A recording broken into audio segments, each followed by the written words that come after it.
Parang issue po yan noong taong 2022, tama ba? Ito ay taong Okra. 2022. Yan. At Manok. carry over nga po ito ang investigasyon nito. Nabilin ka gabi.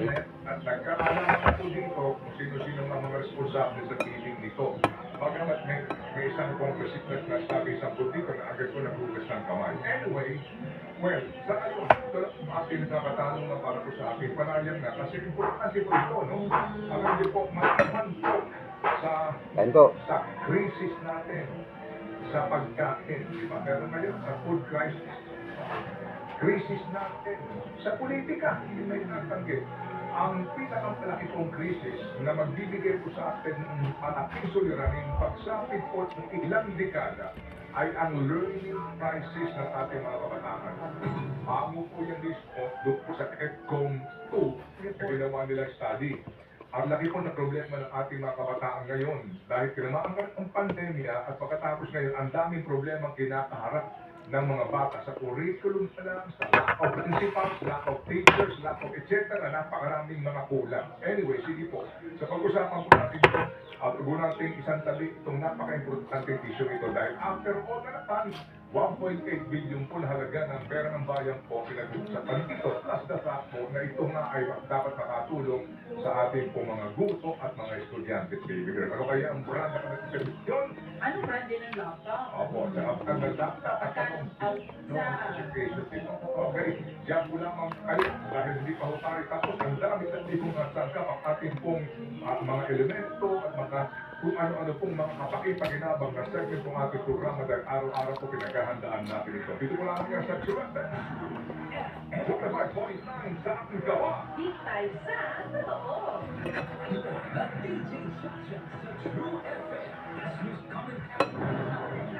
No words, naamoy ko lang ang tabi. Sabi ko, kung pumakapro, yan amoy ko lang sa mga joy. Ang gamit ko, Short Fat Boy with Blue Fresh Technology kills 99.9% of kulog causing bacteria.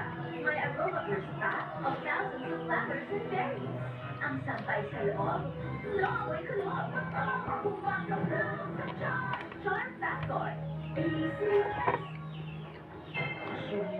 Kaya ng inyong mga kandidato ang napakaraming tungkulin ng provincial board members at city o municipal council members. Tulad ng pagdalaga ng pondo para sa mga programa ng lalawigan o syudad at pagpasa ng mga ordinansa para sa pagpapaandar ng pamahalaang lokal. Sila rin ang nagkakaroon ng mga praktisa, gamit o lisensya, nagre-regular ng mga aktibidad ukol sa paggamit ng lupa, gusali at istruktura, at nag-aatid ng mga pangunahing serbisyo at pasilidad para sa ikabuunlad ng komunidad. Bago bumoto, iyakin ang kakayanan ng kandidato bilang Pilipino. Bayan ang ipanalo. No words, naamoy ko lang ang tabi.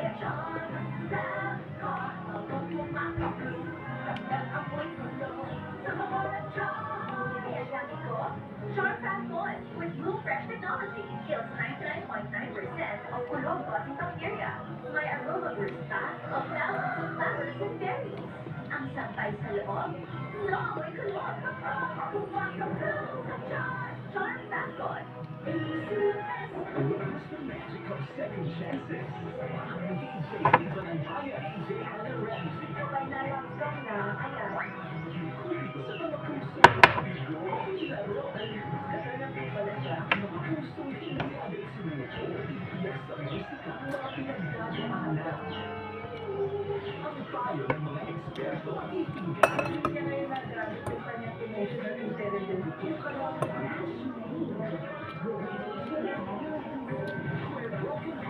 The courage to love again. That's right. DJ Hannah Ramsey. Linggo, 2:30 p.m. Sa Radyo 5, 92.3 True FM. At 1 p.m. Para sa service ay ang sincerang paninitiyan sa kampanya sa mabilisang paraan ang walang pagalilayan, walang sinipilit, at direkta ay walang hinangan na kapalit. Yung mga kami natin sa akin, nakalagay sa kalagay, mas talagang ang legislature. So, alam ko yung naman, so alam ko kung paano yung solusyon sa mga problema. Napunta ko yung kanilang paghihirap, nakikita ko yung paghirap nila ngayon, kailangan Salamat po. dahil pinag-ikutin ko na